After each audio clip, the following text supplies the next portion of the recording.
अस्सलाम वालेकुम। एक बार फिर से खुशामदीद हमारे चैनल इनसाइड विद इसरा पर। जैसा कि आज का हमारा टॉपिक है वो है मल्टीप्लाइंग एंड डिवाइडिंग पॉलिनॉमियल्स। तो इस वीडियो में हम पढ़ने वाले हैं मल्टीप्लाइंग के बारे में और उसको किस तरह से मल्टीप्लाई करते हैं बाय मोनोमियल टू मतलब कि मोनोमियल विद मोनोमियल के साथ या मोनोमियल को बायनोमियल के साथ या उसके अलावा बायनोमियल को ट्रायनोमियल के साथ। तो ये कुछ हमारे पास कॉन्सेप्ट्स है जो हम लोगों ने पढ़ने हैं इस वीडियो के अंदर। और उसके अलावा मैं आपको बताती चलूँ कि इस वीडियो के अंदर हम अबाउट डिवाइडिंग के बारे में पढ़ेंगे, लेकिन उसका कुछ कॉन्सेप्ट्स। तो जो हम ये होगा हमारा मतलब कि एक वीडियो, देन उसके बाद हमारा डिवाइडिंग की एक अलग वीडियो होगी जिसमें हम अच्छे से उसको कवर करेंगे। तो लेक्चर को स्टार्ट करने से पहले जो हमारे चैनल पे न्यू है वो चैनल को सब्सक्राइब कर दें, वीडियो को लाइक करें, शेयर करें और कमेंट्स करके बताएं कि आपको वीडियो कैसी लग रही है। तो आते हैं अपने टॉपिक की तरफ। तो आज का हमारा टॉपिक है मल्टीप्लाई एंड डिवाइडिंग पॉलिनॉमियल्स। तो टाइम को ज़ाया ना करते हुए चलते हैं अपने डेफिनेशंस की तरफ। ठीक है जी। तो ये है हमारे पास एडिंग एंड सब्ट्रैक्टिंग। अब देखिए यहाँ पे नोट लिखा हुआ है कि जब एडिंग एंड सब्ट्रैक्टिंग पॉलिनॉमियल्स हो रहा होता है, only the like terms can be added and subtract. वहां पर क्या होता है, लाइक टर्म्स की बात हो रही होती है और आप लोगों को पता है लाइक टर्म्स क्या होते हैं, जिसके पास सेम तरह के वेरिएबल्स हो, उन पे पावर जो होता है या डिग्री जो होती है वो क्या हो, सेम हो। Can be added and subtracted, but whereas while multiplying and dividing polynomials, जब हम multiplying और dividing कर रहे होते हैं, not only like terms but unlike terms can also be the multiply and divided। तो यहाँ पर क्या बात होती है, यहाँ पर adding and subtracting में थोड़ा फर्क होता है।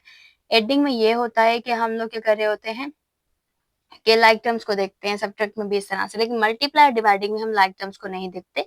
वहां अनलाइक जो टर्म्स होते हैं, अनलाइक, वो भी क्या कर रहे होते हैं, मल्टीप्लाइड और डिवाइडेड हो रहे होते हैं। तो ये तो था हमारे पास एक सिंपल सा नोट कि हमें ये समझ आ जाए। उसके बाद तीन तरह की मल्टीप्लाइंग होती है हमारे पास। पहला जो है वो होता है मल्टीप्लाइंग मोनोमिल्स विद मोनोमिल। मोनोमियल को मोनोमियल में किस तरह से करते हैं। उसके अलावा मल्टीप्लाइंग मोनोमियल विद बायनोमियल, ठीक है। And third one is multiplying binomial with monomial trinomial. अब मोनोमियल टू मोनोमियल यानी कि सिंगल टर्म को सिंगल टर्म से, मोनोमियल विद बायनोमियल यानी सिंगल टर्म को दो जो आपके पास दो टर्म्स वाले हैं उनके साथ मल्टीप्लाई करना। उसके बाद है तीसरा बायनोमियल विद ट्राइनोमियल, ट्राइनोमियल के साथ आपको करना होगा। तो ये तो था हमारे पास कि हमने मल्टीप्लाई किस किस का करना है और कैसे करना है, ठीक है जी। तो बात है एग्जाम्पल की तरफ। तो एग्जाम्पल हमारे पास क्या है, एग्जाम्पल मल्टीप्लाई के 3y² एंड 5y5, ठीक है। 5 आ गया, एक ये सिंगल टर्म। आप खुद नोट करें, इसके पास भी एक टर्म है, इसके पास, क्योंकि इन दोनों के दरमियान क्या है, कोई निशान नहीं है, तो क्या कह रहे हैं, दोनों को मल्टीप्लाई करना है। उसके बाद क्या करें, मोनोमिल विद बायनोमिल। ये मोनोमिल टर्म है और ये बायनोमिल है। बायनोमिल किस तरह पता चला, जो ये ऑपरेटर्स होते हैं हमारे पास, ये जो होते हैं ये दोनों को क्या कर रहे होते हैं, सेपरेट। तो सेपरेट करने के बाद जो टर्म्स होते हैं वो क्या हो जाता है, डिवाइडेड। तो ये कितने हो गए आपके पास, दो हो गए।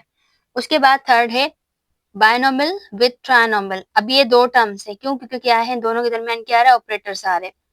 एंड ट्रायनोमियल, अब देखिए इसके इन दोनों के बीच में ऑपरेटर है और इन दोनों के बीच में ऑपरेटर आ रहा है, तो ये क्या हो गया, ट्रायनोमियल। यानी कि बायनोमियल से ट्रायनोमियल हम किस तरह से करेंगे। तो ये हमारा था कुछ कॉन्सेप्ट और ये एग्जांपल्स ही। तो हम इसको वन बाय वन सॉल्व करेंगे, देन आपको उसको समझ आ जाएगा कि किस तरीके से हम इसको मल्टीप्लाई कर सकते हैं। तो बढ़ते हैं अपने एग्जांपल्स की तरफ। तो जी आ गए अपने एग्जांपल्स की तरफ, ठीक है। पहला हमारा क्या है, 3y² एंड 5y 5 ठीक है। अब आपने क्या करना है, सिंगल टर्म को सिंगल टर्म के साथ मल्टीप्लाई करना है। तो सबसे पहले आप लोग क्या करेंगे, अब इनको ब्रैकेट्स में लिखें। सॉल्यूशन आप क्या करेंगे, ब्रैकेट्स में 3y² और क्या करना है आपको, मल्टीप्लाई, तो बीच में मल्टीप्लाई साइन 5y5, ठीक है। अब ये आपके पास आ गया। उसके बाद आपने क्या करना है, थ्री क्या करेंगे, जो हमारे पास वेरिएबल के बगैर वाले नंबर है यानी कि जो कोएफिशिएंट्स है उनको मल्टीप्लाई करेंगे। 3 मल्टीप्लाई और ये 5, सही है, आ गया। उसके बाद क्या आ रहा है, मल्टीप्लाई आपको क्या करना है, इस y को इस y के साथ, y2 मल्टीप्लाई बाय y5। अब ये मैं इस तरह इसलिए कर रही हूँ ताकि आपको आसानी हो, यानी कि अलग अलग करके कर रही हूँ, ठीक है। 5 3 द 15 मल्टीप्लाई, ठीक है। अब देखें आपके पास कितना आ रहा है, इसी वाला कितना है y दोनों के पास सेम है, तो हमारे पास बेस सेम हो जाएगा। अब ये ऊपर वाला 2 और ये 5 ये आपस में क्या हो जाएंगे, प्लस।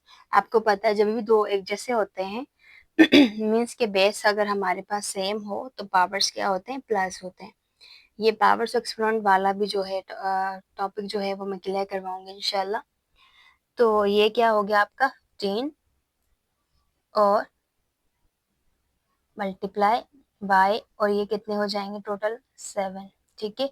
तो इसको हम ऐसे लिख सकते हैं 15/7। तो आपके पास कितना आंसर आ गया, 15/17। तो ये था आपका कोई बिल्कुल सिंपल सा मोनोमिल टू मोनोमिल वाला। अब हम पढ़ने वाले हैं मोनोमिल टू मोनोमिल को किसके साथ करना है आपने, बायनोमिल के साथ, यानी m विद b। अब किस तरह से करेंगे आप लोग, आपने क्या करना है, जो फर्स्ट टर्म है आपके पास उसको ही मल्टीप्लाई करना है, लेकिन उसका थोड़ा तरीका चेंज है। अब वो किस तरीके से करना है वो भी देखें। सॉल्यूशन, सबसे पहले आपने ये वैल्यू उठानी है 5a2b, इसको मल्टीप्लाई इसके साथ करना है, ठीक है। तो आप कहोगे क्या कर रहे हो आप करोगे साथ मल्टीप्लाई किसके साथ, इसके साथ 2 के 3 के साथ, 2a3 ब्रैकेट, फिर क्या कह रहा है, फिर निशानी कौन सी आ रही है दरमियान, माइनस की आ गई। अब इसी को ही इसके साथ में मल्टीप्लाई करना है, तो आप करोगे 5a² और मल्टीप्लाई 3b², सही आ गया। अब आपने क्या करना है इसको, अगर आप ऐसे करें कि जैसे मैंने यहाँ पर किया था तो भी ठीक है, अगर डायरेक्ट करते हैं तो आपकी मर्जी। तो मैंने यहाँ पे ये करवा दिया, लेकिन आप यहाँ से डायरेक्ट करते हैं, चलिए करवा लेती हूँ मैंने, ऐसा कोई मसला नहीं है। 5 को मल्टीप्लाई 2 से, तो 5 मल्टीप्लाई बाय 2, उसके बाद a² को a² के साथ, a² a³ के साथ, और लास्ट में क्या आ रहा है मल्टीप्लाई b, ठीक है। ये हमने खोल कर लिख दिया इसको, लेकिन अगर साथ लिखते हैं तो भी ठीक रहेगा, ओके। उसके बाद क्या आ रहा है, उसके बाद आ रहा है माइनस निशानी, माइनस आ गया।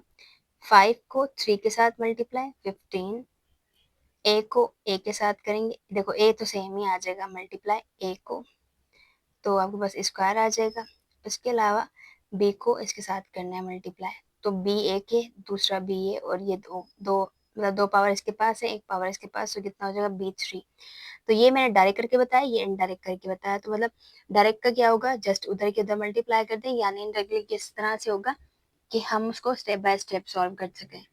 अब यहाँ पे कितने 5 to the 10 a यहाँ पे 3, यहाँ पे 2, जब बेस सेम हो तो पावर क्या होते हैं प्लस, तो a 5 हो जाएगा और b का b आ जाएगा, ठीक है। माइनस का माइनस, और यहाँ पर देखें ये वाली वैल्यू हम क्या करेंगे, ये वाली वैल्यू भी हम यहाँ पर लिख देंगे। अब यहाँ पर आप लोग देख सकते हैं आपके पास कितना आ गया, ये वाली वैल्यू इजी हो गई है। क्या आप लोगों को समझ आ गया ये, ठीक है, आ गया होगा। अच्छा एक चीज़ और, कि अभी हम क्या कर रहे थे, 3b² हम लोग कर रहे थे ना, यहाँ पर हमने सॉल्व किया।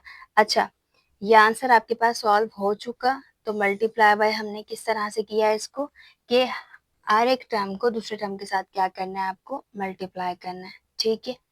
आप क्या कर देंगे, उसको मल्टीप्लाई कर देंगे, सही है जी। अब क्लियर हो गया होगा। तो ये हमारा क्या हो गया, एंड हो गया, ये आंसर आपका, ठीक है जी। अब आते हैं हमारा लास्ट जो था बायनोमियल विथ ट्राइनोमियल, ठीक है जी। तो अब करते हैं उसका एग्जांपल सॉल्व, देन उसके बाद अबाउट डेसिमल के बारे में पढ़ेंगे। तो आगे हमारे पास एग्जांपल, ठीक है। अब क्या करना है आप लोगों ने, अब आपने 1 बाय 1 इसको सॉल्व करते जाना है। किस तरह से, कि अभी मैंने जो आपको मोनोमियल विद बायनोमियल जो सिखाया था, उसमें सिंगल टर्म को डबल के साथ क्या करे थे, मल्टीप्लाई करे थे। तो यहाँ भी कुछ इस तरह से होगा कि आपके पास डबल टर्म से, तो आपने क्या करना है, इसको भी मल्टीप्लाई पूरे के साथ करना है और इसको भी मल्टीप्लाई पूरे के साथ करना है, ठीक है जी। तो करते हैं, अपने सॉल्यूशन की तरफ आते हैं। सबसे पहले आपके पास वैल्यू क्या है, 3x(y)² इसको मल्टीप्लाई आप किसके साथ करोगे, ये मैं दोबारा से पूरी वैल्यू लिख लेती हूँ, ठीक है।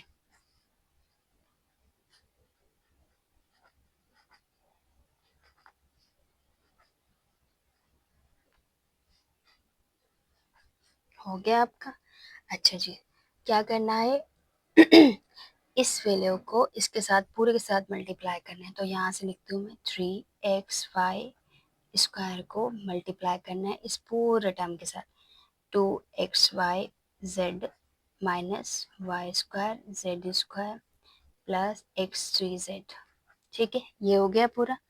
अब आपने क्या करना है, इस टर्म को इस पूरे के साथ मल्टीप्लाई करना है, ठीक है। क्या करेंगे आप लोग, और बीच में कौन सी निशानी आ रही है, प्लस की, तो हम यहाँ प्लस लगा देंगे। अब यहाँ पे देखें 2y³ इसको मल्टीप्लाई इस पूरे के साथ करना है 2xyz minus y² z² plus x³ और z, सही है जी, ये आ गया आपके पास। उसके बाद आप लोगों ने क्या करना है, मल्टीप्लाई करते जाना है।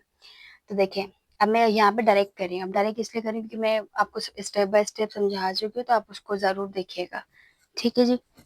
तो अब देखते हैं, इस पूरे के साथ करेंगे, 3 को मल्टीप्लाई इसके साथ करो 2 के साथ, तो आ गया 6x x, एक पावर इसका एक पावर इसका, कितने हो जाएंगे 2, और ये 2 पावर इसके और एक पावर इसका, ये हो जाएंगे 3 और z, सही है जी, क्लियर हो गया। उसके बाद निशानी कौन सी है, माइनस की, तो माइनस ही आ जाएगी। अब 3 को मल्टीप्लाई इस पूरे के साथ करना है, सही 3y, तो आप पहले 3 यहाँ पे 1 है समझो, तो 3 का 3 सेम आ जाएगा। उसके बाद x यहाँ पर है लेकिन x यहाँ नहीं है, तो आपके पास जो x है वो आएगा उसके बाद देखें y के यहाँ पे 2 है और यहाँ पे 2 है, तो यह हो जाएगा y4 और z इसके पास है, तो ये आ जाएगा z², ठीक है जी। उसके बाद आ गया हमारे पास अगेन प्लस की निशानी, तो प्लस की निशान लगा देंगे। अब दोबारा 3 को इस पूरे के साथ करें, 3 का 3 सेम, x इसके पास भी है इसके पास भी है 1 और 3, ये हो गया x4 और ये y² और z का z, क्लियर हो गया। ये टर्म जो था मैंने इस पेन से कर लिया, दूसरा मैं आपको अलग करने के लिए दूसरे पेन से करवाती हूँ, ताकि आप आइडेंटिफाई कर सके उसको कि आपने किस तरह से किया, ठीक है। पूरा टर्म हो गया।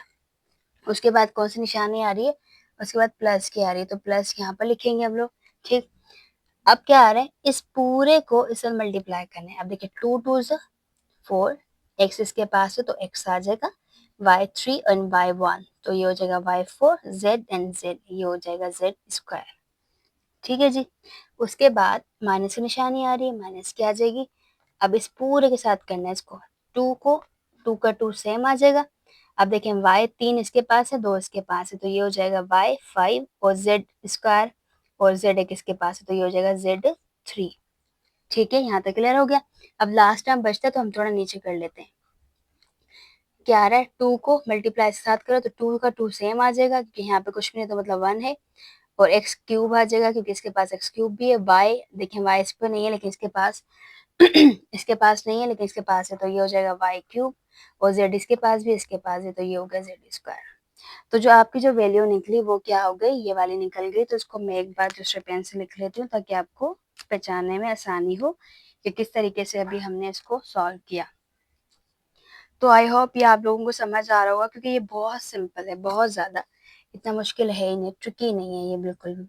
6x² y³ z minus 3xy z2 plus 3x4 y² z plus 4xy4 z² minus 2y z3 plus 2x³ y³ और ये आ गया स्क्वायर, आ गया आपका, ठीक है। आपको क्लियर हो रहा होगा क्योंकि ये बहुत सिंपल है, इसमें कोई मुश्किल बात ही नहीं है कि आप लोग कर ना सके।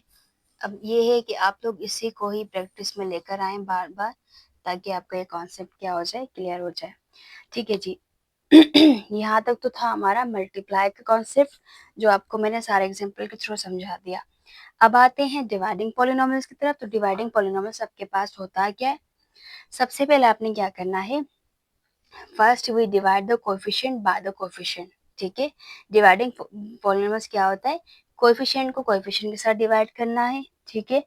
उसके बाद क्या करना है, to do this we use the rules of dividing integers, ठीक है। आपने क्या करना है, ये रूल्स को क्या करना है, यूज करना है, कब, डिवाइडिंग इंटीजर्स के अंदर, ठीक। यही सेम रूल जो अभी आपको बताया कि डिवाइड करना है। उसके बाद सेकंड क्या कह रहे हैं कि we divide the variable by the variable, variable को वेरिएबल के साथ करना है, and write the quotient with the quotient of the coefficient. जिस तरह क्वोशंट में लिखा हुआ है यानी अपान के फॉर्म में लिखा है तो उस तरह से हम लिखेंगे उसको। तो ये थे 2 पॉइंट्स हमारी अबाउट डेसिमल, तो ये आप लोगों को समझ आई होगी। तो अगर ये वीडियो अच्छी लगी हो, आप लोगों को समझ आया हो, इससे फ़ायदा मिले आपको, तो इस वीडियो को लाइक कीजिएगा और इसके अलावा जितनी वीडियोज़ मैंने पहले बनाई हैं, उनको ज़रूर लाइक कीजिएगा, उनको देखिएगा और शेयर कीजिएगा ताकि आपसे जुड़े दूसरे लोग भी इससे फ़ायदा ले सकें।